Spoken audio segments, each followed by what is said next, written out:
менден сурайт. Кайсы тилде жазганыңыз оң өзүңүзгө?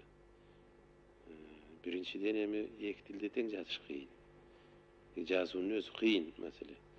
Ал эми жазылган кезде, мисалы, чыгарма өзү ордунан оргуп, кандайдыр алгы ойдогу нерселердин бардыгы кагаз жүзүнөн